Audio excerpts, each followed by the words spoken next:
ஓம் சாய்ராம். சகலம் சாய்பாபா நேயர்களுக்கு என்னுடைய அன்பான வணக்கங்கள். நேற்றுக்கு நம்ம பார்த்த ஒரு சூப்பரான அற்புதத்தோடைய கண்டினியூஷன் தான். அதாவது எப்படி ஒரு காதல் திருமணம் அப்படிங்கிற ஒரு விஷயத்துக்கு பாபா ஏன் எதிர்ப்பு தெரிவிக்காமல் மௌனமாக இருந்தார் அப்படிங்கிற ஒரு விஷயத்தோடைய கண்டினியூஷனை தான் இன்றைக்கி வீடியோவில் பார்க்க போகிறோம். வீடியோ ரொம்ப ரொம்ப இன்ட்ரெஸ்டிங்காக இருக்கும். ஸ்கிப் பண்ணாமல் முழுசாக பாருங்கள். சேனலை சப்ஸ்கிரைப் பண்ணலைன்னா பண்ணிக்கோங்க. இப்போ நம்ம வீடியோக்குள்ளே போகலாமா? வணக்கம். இது சகலமும் சாய்பாபா.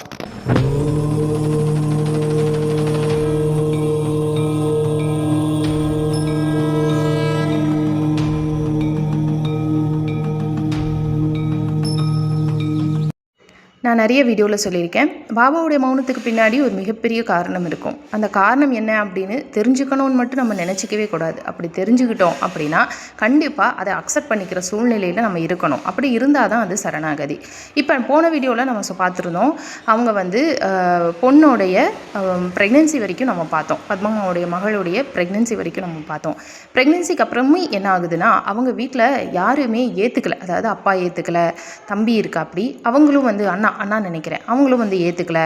அம்மாவுக்கும் 2 மனசு தான். இப்போ யாருமே ஏற்றுக்கலை. ஆனால் அந்த பொண்ணை யாருமே ஏற்றுக்கலை. அந்த பொண்ணையும் யாரும் வீட்டுக்கு கூட்டிகிட்டு வர்ற சூழ்நிலையிலையும் இல்லை. இப்போ அந்த பொண்ணுக்கு யார் வளைகாப்பு பண்ணுவா? இப்போ அந்த பொண்ணுக்கு வளைகாப்பு பண்ணுற சூழ்நிலை இல்லை. இந்த சூழ்நிலையில் அந்த பொண்ணு ஹாஸ்பிட்டல் போகிறாங்க. செக்கப்புக்கு போகும்போது ரிப்போர்ட் எப்படி வருது அப்படின்னா ஹார்ட் ரொம்ப வீக்காக இருக்குது அப்படின்னும், சுகர் வந்துருச்சு அப்படின்னும் இருக்குது, கொஞ்சம் ஸ்ட்ரெஸ்ஸாக அவங்க இருக்கிறாங்க அப்படின்னு சொல்லிட்டு ரிப்போர்ட்ஸ் வருது. டாக்டரே கேட்குறாங்க, உனக்கு அப்படி என்னம்மா கவலை? ப்ரெக்னென்சியில் ஹார்ட் வீக் ஆகிற அளவுக்கு உனக்கு என்னம்மா கவலை அப்படின்னு கேட்குற அளவுக்கான ஒரு ரிப்போர்ட்ஸ் அங்கே வருது. இதுக்கு என்ன ரீசன் அப்படின்னு பார்த்தீங்கன்னா அந்த பொண்ணுக்கு இருந்த மனவலி. அதாவது வீட்டில் யாருமே ஏற்றுக்கலை அப்படின்னு. அது ப்ரெக்னென்சி சமயத்தில் அது நல்லாவே ஹிட் ஆகும் இல்லையா? ஸோ அது நல்லாவே ஹிட் ஆயிடுச்சு. அதனால் அவங்களுக்கு என்ன பண்ணுறதுன்னு தெரியாமல் அது ரிப்போர்ட்டில் வெளிப்படுது. இதை அம்மா தெரிஞ்சுக்கிட்டு அப்பா கிட்ட சொல்லும்போது அவங்க அப்பா ரொம்ப வருத்தப்படுறாரு. ஏன்னா மகளில் அவ்வளோ அன்பு மேலே வச்சுருக்காங்க. இந்த சூழ்நிலையில் அவங்களுக்கும் என்ன பண்ணுறதுன்னு தெரியல. அப்போ அம்மா கன்வின்ஸ் பண்ணுறாங்க, நம்ம அவளுக்கு ஒரே ஒரு வளைகாப்பை மட்டும் பண்ணி அனுப்பிடலாம், ஏன்னா அது நல்லா இருக்காது. அந்த சூழ்நிலையில் நம்ம இப்படியே விட்டுட்டோம் அப்படின்னா அது உள்ளேயும் ஒரு உயிர் இருக்குது. ஸோ அது நம்ம பொண்ணை பாதிக்கக்கூடாது. அதனால் இது ஒரு நல்ல விஷயம், ஒரு நல்ல காரியத்தை நம்ம பண்ணிடலாம், அதுதான் நல்லாயிருக்கும் அப்படின்னு சொல்லிட்டு குடும்பமாக பேசி என்ன பண்ணுறாங்க, ஒரு வளைகாப்புக்கு அவங்க ஏற்பாடு பண்ணுறாங்க. சந்தோஷமாக எல்லாருமே மனசு மாறி வளைகாப்பு ஃபங்க்ஷனை ப்ரிப்பேர் பண்ணும்போது பாபா கிட்ட வேண்டுறாங்க, நீங்கள் யார் வந்தாலும் வரலைனாலும் கட்டாயமாக நீங்கள் வளைகாப்புக்கு வரணும். இது நான் என் வளைகாப்பில் அப்படி தான் நான் கேட்டிருந்தேன் பாபா கிட்ட. சேம் அதே மாதிரி இவங்க கேட்டிருக்காங்க, நீங்கள் கட்டாயமாக எங்கள் மகளுடைய வளைகாப்புக்கு நீங்கள் வரணும் அப்படின்னு சொல்லி வேண்டுறாங்க. ஃபங்க்ஷன் நடந்துக்கிட்டு இருந்தபோது இவங்க எங்கேருந்தோ தெரியல, ஒரு பைரவர் அம்மா பத்மாமாவுடைய கால் பக்கத்துலேயே படுத்துக்கிச்சான். அவங்களும் அதை தடவி கொடுத்துருக்காங்க. ஆனால் அப்பா அவங்களுக்கு எதுவுமே தெரியலை. சரி அப்படின்னு ஃபங்க்ஷன் எல்லாம் முடிஞ்சதுக்கப்புறம் ஏன் பாபா வரல அப்படின்னு வீட்டில் நினச்சிக்கிட்டே பாபா கிட்ட கேள்வி கேட்டுட்டு தீபம் ஏற்றிருக்காங்க. தீபம் ஏற்றும் போது தான் இவங்களுக்கு அந்த காட்சி போகுது. அது பாபா தான் பண்ணுறாரு. நான் ஆல்ரெடி வந்துட்டேன் அப்படின்னு சொல்லி காட்டி கொடுக்குறாரு. ஸோ அப்போ அவங்களுக்கு நினைவுக்கு வருது, பைரவ ரூபத்தில் வந்தது பாபா தானா அப்படின்னு. ஏன் அப்படின்னா ஒரு ஃபங்க்ஷன் நடக்கிற இடத்துல எப்படிங்க நாய் வீட்டுக்குள்ளே வரும்? ஃபங்க்ஷன் நடக்கிற இடத்துல மண்டபத்துக்குள்ளே ஒரு நாய் எப்படி வரும்? யாருமே அலோவ் பண்ண மாட்டாங்கல்ல. எங்கேருந்து வந்துச்சுன்னே தெரியலை. அந்த பைரவன் எப்படி வந்தார், எங்கேருந்து வந்தது, எப்படி கரெக்டாக அவ்வளோ கூட்டத்தில் அந்த அம்மாவை மட்டுமே தேடி போய் கால் பக்கத்தில் படுத்திருக்க முடியும்? இது எல்லாமே பாபானால் மட்டும்தான் முடியும். ஆக்சுவலாக அது பாபா. அதனால தான் அவர் கரெக்டாக அந்த கூட்டத்தில் வந்திருக்காரு. வேறு யார் கண்ணுக்கும் தெரிஞ்சிருக்க வாய்ப்பு இருக்கா இல்லையான்னு கூட தெரியலை. ஸோ ஒரு ஃபங்க்ஷன் நடக்கிற இடத்துல ஒரு மண்டபத்துக்குள்ளே எப்படி ஒரு நாய் வரும்? யாராவது அலோவ் பண்ணுவாங்களா? அலோவ் பண்ணவே மாட்டாங்க. ஆனால் ஒரு நாய் வந்திருக்கு. அது கொஞ்சம் வியர்டாக தான் இருந்திருக்கு. அவங்களுக்கு அப்போ தெரியலை, லேட்டராக தான் புரிஞ்சிருக்கு. ஸோ பாபா வந்திருக்காரு, ஆசீர்வாதம் பண்ணியிருக்காரு. இது அந்த பொண்ணுக்கு அப்போ மேடை மேலே இருந்த பொண்ணுக்கு அப்போவே பட்டுருச்சான். இல்லை, எனக்கு அப்போ தோணுச்சு பாபா தான் வந்திருக்காருன்னு எனக்கு தெரியும் அப்படின்னு சொல்லி அவங்க அந்த பொண்ணு சொல்கிறாங்க. இப்போ இவங்க வளைகாப்பெல்லாம் முடிச்சுட்டு பொண்ணை வீட்டுக்கு கூட்டிகிட்டு வந்துட்டாங்க. அப்போ பாபா அந்த மகளுடைய கனவில் பாபா பல்லக்கில் வர்ற மாதிரியும் பாபா வந்து நக்கலாக அவங்கள பார்த்து சிரிக்கிறாரு. பயங்கரமாக நக்கலாக சிரிக்கிற மாதிரி எனக்கு கனவு வந்திருக்கு அப்படின்னு அவங்க பொண்ணு அவங்க அம்மா கிட்ட இந்த கனவை பற்றி விவரிக்கிறாங்க. பல்லக்கில் ஊர்வலமாக பாபா வராரு, ஆனால் பயங்கர நக்கலாக என்னை பார்த்து சிரிக்கிறாரு அப்படின்னு சொல்லிட்டு. அதுக்கு அர்த்தம் என்ன அப்படிங்கிறது இவங்களுக்கு வந்து லேட்டராக தான் புரிஞ்சுது. என்னென்னா, ஆக்சுவலாக அந்த பொண்ணுக்கு வந்து ஹார்ட் வீக்காக இருக்குது அண்ட் டயபெட்டிஸ் வந்துருச்சு. அதுக்கு ஏதோ பயங்கரமாக இன்ஜெக்ஷன்ஸ் எல்லாம் நம்ம கொடுக்கணும் அப்படின்னும், இல்லை அப்படின்னா வேறு ஏதாவது டாக்டர் பார்க்கணும், வேறு ஏதாவது நீங்கள் வந்து அதுக்கு தனியாக ட்ரீட்மெண்ட் பண்ணணும் அப்படியெல்லாம் டாக்டர் வந்து பயங்கரமாக பீதியை கிளப்பியிருக்காங்க. ஆக்சுவலாக இதை கேட்டு தான் இவங்க மனசு மாறி இருக்காங்க. அதை எல்லா லீலைகளையும் நடத்துனது பாபா தான் அப்படிங்கிறது இவங்களுக்கு லேட்டராக புரியுது. ஸோ அந்த கம்ப்ளைண்ட்ஸ் எல்லாம் வந்து அதுக்கப்புறம் வேனிஷ் ஆயிடுச்சு. ஏன்னா இப்படி ஒரு கம்ப்ளைண்ட் வந்ததுனால தான் அப்பாவுக்கு பொண்ணு மேலே அதீத பாசம் இருக்குது. அதை தெரிஞ்சு தான் இப்படி ஒரு கம்ப்ளைண்ட்டை, ஒரு ரிப்போர்ட்டை கேள்விப்பட்டதும் அப்பாவுக்கு பொண்ணு மேலே கரிசனை வருது.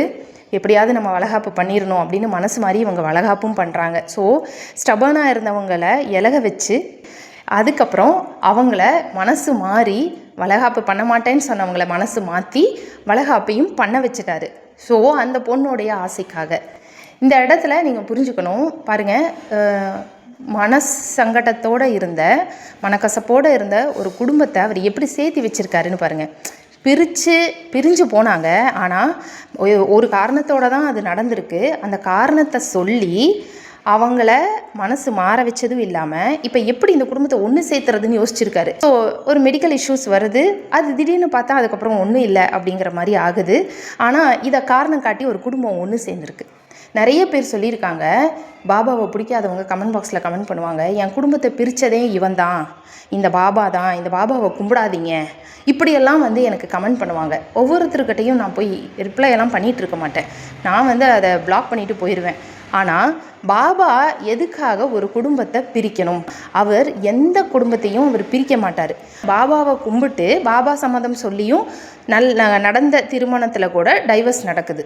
அது ஏன் நடக்குது அப்படின்னா, எது நடந்தால் நல்லதோ அதையத்தான் பாபா செய்வார். இந்த பொண்ணோட விஷயத்தில் இந்த பையனை கல்யாணம் பண்ணிக்கிட்டாதான் நல்லது அப்படின்னு அவருக்கு தெரியும். அதனால் அதை பண்ணி வச்சுட்டாரு.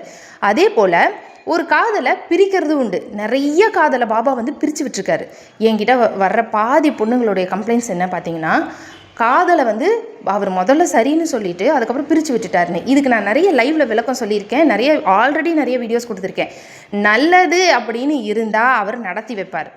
இல்லை அது உனக்கு நல்லதில்லை அப்படின்னு இருந்தால் அவர் கட்டாயமாக நீங்கள் விழுந்து உருண்டு புரண்டு காதலிச்சாலும் அவர் அதை நடத்தி வைக்க மாட்டார். ஏன்னா உங்களுடைய எதிர்காலத்துக்கு எது நல்லதுன்னு பாபாவுக்கு நல்லா தெரியும். இதுக்காக வந்து காதல் பண்ணுற குழந்தைங்க, ஸோ காதல் பண்ணுறத வந்து பாபா வந்து ஊக்குவிக்கிறாரு அப்படின்னெல்லாம் இதுக்கு அர்த்தம் கிடையாது. சிறிது காலம் பொறுமையாக யோசிங்க, சிந்திங்க. நீங்கள் உங்கள் குடும்பத்தில் ஒரு குருவை வச்சுருக்கீங்க, யாரையாவது நீங்கள் கடவுளை ரொம்ப நம்புறீங்கன்னா அந்த கடவுளுடைய கைகளில் அதை ஒப்படைச்சு அவருடைய பதிலுக்காக காத்திருந்தீர்களானால் நிச்சயமாக நல்லது நடக்கும். அது அந்த குடும்பத்துக்கு எது நன்மையோ அதை பாபா நடத்தி வைப்பார். அதுக்கு தேவை நம்பிக்கை, பொறுமை மட்டும் இல்லைங்க, சரணாகதி. நான் சொல்கிற இந்த ஒரு விஷயம், சரணாகதிங்கிற இந்த ஒரு விஷயம் எல்லாருக்கும் சூட் ஆகுமா அப்படின்னு கேட்டால் இல்லை.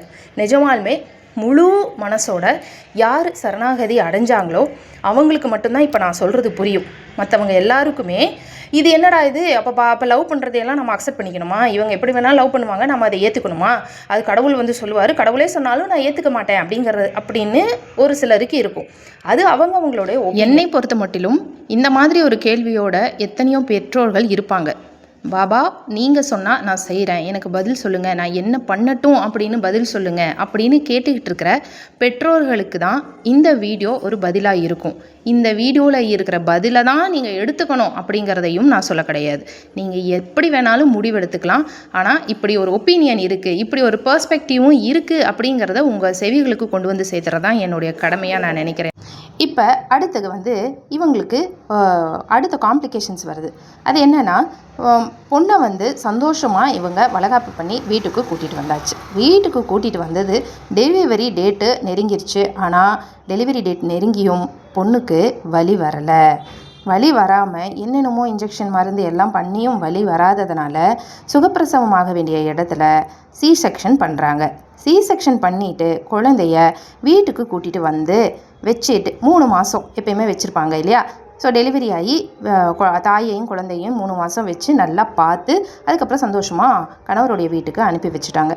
அனுப்பி வச்சதுக்கப்புறமா இவங்க பஸ்ஸில் ஒரு நாள் போகும்போது யூடியூப்பில் பார்க்குறாங்க, ஒரு பொண்ணு வந்து பாபாவுடைய ஆசீர்வாதத்தால் எனக்கு சுகப்பிரசவம் நடந்துச்சு அப்படின்னு மிராக்கலாக ஷேர் பண்ணியிருக்காங்க. அதை பார்க்கும்போது இவங்க பாபா கிட்ட கேட்குறாங்க, என் பொண்ணுக்கும் இதே போல் உங்கள் ஆசீர்வாதத்தால் நீங்கள் சுகப்பிரசவமே பண்ணியிருக்கலாமே, ஏன் பாபா இப்படி பண்ணீங்க அப்படின்னு அங்கலாப்புப்பட்டு மனசுக்குள்ளே கேள்வி கேட்கும்போது அவங்களுக்குள்ள ஒரு குரல் கேட்குது. என்ன தெரியுங்களா? பாபாவுடைய குரல். அவளுக்கு சுகப்பிரசவம் ஆகியிருந்தா நீ அவளை வீட்டுக்கு கூட்டிகிட்டு வந்திருக்க மாட்ட அப்படின்னு அவர் சொல்லியிருக்காரு. அது உண்மை அப்படின்னு பத்மம்மா சொல்கிறாங்க. ஏன்னா சி செக்ஷன் ஆகி அவங்க ரொம்ப கஷ்டப்பட்டிருக்காங்க. ஏன்னா டெலிவரி ஆனதுக்கப்புறமும் குழந்தை வந்து பால் குடிக்கலை அப்படின்னும் அந்த சிக்ரேஷன் ஆகலை அப்படின்னும் பல காம்ப்ளிகேஷன்ஸ் அவங்களுக்கு வந்திருக்கு. அது எல்லாத்தையும் தாண்டி தான் அவங்க வந்து அதுலேருந்து ரெக்கவர் ஆகி குழந்தைய நல்லபடியாக பார்த்து வீட்டுக்கு அனுப்பி வச்சுருக்காங்க. ஆனால் அதுவே சுகப்பிரசவம் ஆகியிருந்தால் கண்டிப்பாக அவங்க அப்பா வீட்டுக்கு கூட்டிகிட்டு வந்திருக்க மாட்டார் அப்படின்னு அவங்க அப்பாவே அதுக்கப்புறம் அவங்க வாயால் சொல்லியிருக்காங்க. அப்போ தான் பத்மம்மாவுக்கு புரிஞ்சிருக்கு, அப்போ பாபா சொன்னது சரிதான். சுகப்பிரசவம் ஆகியிருந்தா இவர் நான் இவளை கூட்டிகிட்டு வந்திருக்க மாட்டேன் அப்படின்னு சொல்கிறாரு அப்படின்னா இதனால தான் காம்ப்ளிகேஷன்ஸ் உண்டாக்கி அவர் பாபா வந்து சுகப்பிரசவம் நடக்காமல் காம்ப்ளிகேஷன்ஸை உண்டாக்கியிருக்காரு அப்படிங்கிறது லேட்டராக பத்மம்மாவுக்கு புரியுது. அதுவும் தன் கணவரே அவர் வாயால் அந்த வார்த்தையை சொல்லும்போது தான் பாபா சொன்னதுக்கான அர்த்தம் இவங்களுக்கு புரியுது. ஒவ்வொரு விஷயத்துக்கு பின்னாடி அவர் செய்கிற ஒவ்வொரு விஷயத்துக்கு பின்னாடியும் ஒரு காரணம் இருக்கும். எத்தனையோ மிராக்களை ஷேர் பண்ண பத்மம்மா இந்த ஒரு விஷயத்தை மட்டும் சொல்ல வேண்டாம் அப்படின்னு தான் இருந்தாங்களா. ஆனால் பாபா எப்படி இந்த விஷயத்தை என்கிட்ட சொல்லியே ஆகணும் அப்படின்னு உணர்த்தியிருக்காரு அப்படின்னா இவங்களுக்கு வந்து சமீபமாக ஒரு கனவு வந்திருக்கு. அந்த கனவுல வந்து பாபா தன் கையில் வளையல் போட்டிருக்காரு. அந்த மாதிரி ஒரு கனவு. அந்த பார்த்ததுமே இவங்களுக்கு இவங்க பொண்ணுடைய வளைகாப்பு அற்புதத்தை நீ ஏன் சொல்லாமல் இருக்க, அதை சொல்லு அப்படின்னு சொல்கிற மாதிரியான ஒரு ஃபீல் வந்திருக்கு. அது அவங்களுக்கு புரியுது. இந்த கனவுக்கு அர்த்தம் வந்து நம்ம பொண்ணுக்கு எப்படியெல்லாம் வளைகாப்பு நடந்தது, அதுக்கு முன்னாடி நடந்ததும் எப்படி எல்லாம் இப்போ நம்ம சொன்னதையெல்லாம் சொல்லணும் அப்படிங்கிறத பாபா சொல்கிறாரு அப்படின்னு தான் இப்பையும் இதை நான் வந்து அவர் உத்தரவு கொடுத்ததுனால தான் நான் இது உங்ககிட்ட சொல்கிறேன் பிரீத்தி. இல்லைன்னா நான் இதை சொல்லியிருக்க கூட மாட்டேன். மேபி இது பல பேருக்கு உபயோகமாக இருக்கலாம், சில பேருக்கு தெளிவு கிடைக்கலாம், சில பேருக்கு இதுவுமே ஒரு குழப்பமாக கூட இருக்கலாம். என்னை பொறுத்த மட்டிலும் எந்த ஒரு வீடியோலையும் நல்லதை மட்டுமே தேர்ந்தெடுத்து சொல்கிறது தான் என்னுடைய வேலை.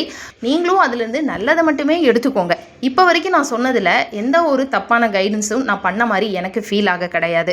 ஒரு நல்ல விஷயத்தை நல்ல விதமாக சொல்லும்போது அதை நல்ல விதமாகவே நீங்கள் அதை யோசிச்சிங்க, அதுலேருந்து நல்லதை மட்டுமே நீங்கள் எடுத்துக்கிட்டீங்கன்னா கரெக்டாக உங்களை பாபா வழி நடத்துவார். என்னை பொறுத்த மட்டிலும் நியாயம் எதுவோ அதை தான் பாபா செய்வார். அது எனக்குன்னு இல்லை என் பிள்ளைக்குன்னு இல்லை, யாருக்காக இருந்தாலும் எது சரியோ எது நியாயமோ எது தர்மமோ அதன் வழியில் தான் பாபா செல்வார். Everyone has their own perspective. ஒவ்வொருத்தருக்கும் ஒரு பர்ஸ்பெக்டிவ் இருக்கும். ஆனால் கடவுளுடைய பர்ஸ்பெக்டிவ் என்ன அப்படிங்கிறத நம்ம தெரிஞ்சுக்கணும். அதுதான் என்னுடைய நோக்கம். அவர் எது செஞ்சாலும் சரியாக தான் இருக்கும். ஒருத்தரை சேர்த்தி வைக்கிறாருனாலும் சரியாக தான் இருக்கும், பிரித்து விடுறாருனாலும் சரியாக தான் இருக்கும். அப்படிங்கிறதுக்கு ஒரு சின்ன உதாரணம் சொல்கிறேன். என் வாழ்க்கையில் நடந்தது. எனக்கு முன்னாடியே என்னுடைய கணவர் தீவிரமான பாபாவுடைய பக்தர். பொண்ணே கிடைக்காம இருந்த என்னுடைய கணவர் நாகசாயில கோயிலில் போய் விழுந்து கும்பிட்டு திருமணத்துக்காக வேண்டி தான் நான் கிடைச்சேன்.